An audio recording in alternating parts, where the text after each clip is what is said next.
first half and they scored early, the second half and they scored early again. And I think they had a different approach to the game than maybe they would have, or maybe they had against Southampton last weekend, for example. Job done, wasn't it?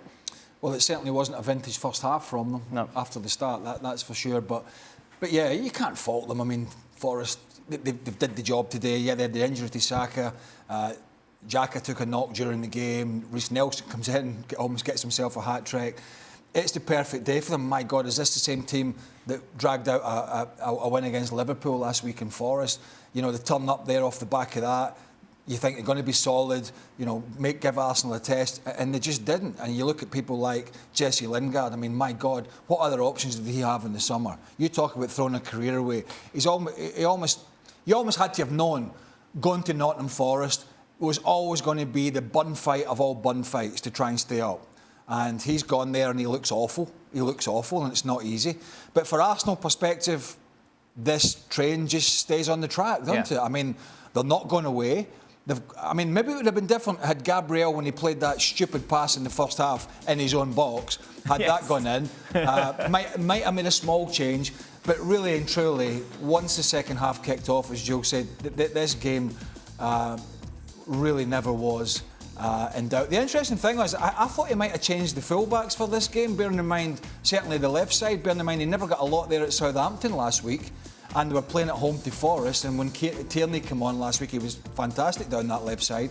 But he stuck with this sort of solid back four that he's had, even though it was Forest at home. So he seems very stuck in his ways in terms of his team selection at the moment, because it's, apart from Southampton last week, it's working for him, and he's saying, no, if it's generally working for me, I'm not going to change it. Even though Tomiyaso's not a left back, even though Ben White's not a right back, at this point in the season, it is getting the job done. It's certainly, and getting the job done without your striker getting goals, Jules. Obviously, Gabriel Jesus joined the club, hit the ground running, scoring for fun. And the fact that he isn't now, but others are, has got to help things in the big picture.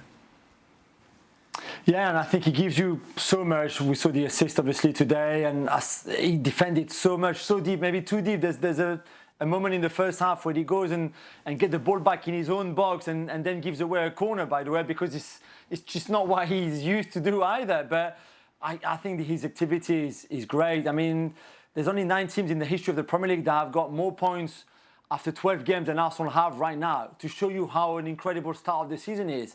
Really, I don't know how long they will keep it up and how long they can stay hand in hand with City, really. But those first 12 games have been almost faultless. Yes, of course, there's a draw against Southampton. We talked about it. There's the defeat at Spurs, Manchester United, sorry. So there's been a little blips there and there, but the way they picked themselves up after those kind of disappointment, really, and kept the same level of football, because the football has been great for most of the season, is really impressive. And I think Gabriel Jesus has been a big part of that. And I think someone was telling me how much the level of training even has been raised by the arrival of Zinchenko and Gabriel Jesus, because that's what they were used to at City. And they've moved to Arsenal and saying, we want exactly the same. We as demanding as Pep Guardiola was with us at City. And I think that also has played a big part, is that everybody has raised the level up at training and in matches because of the leadership of people like Zinchenko and Gabriel Jesus. Here's one manager that does not want a World Cup.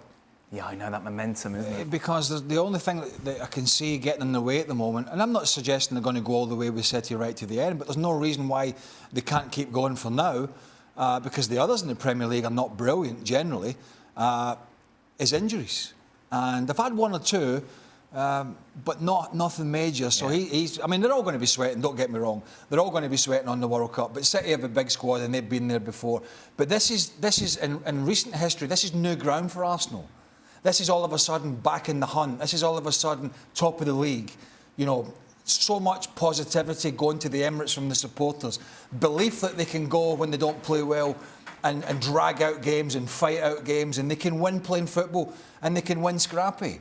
The last thing he needs is 4 or 5 players to come back absolutely tanked.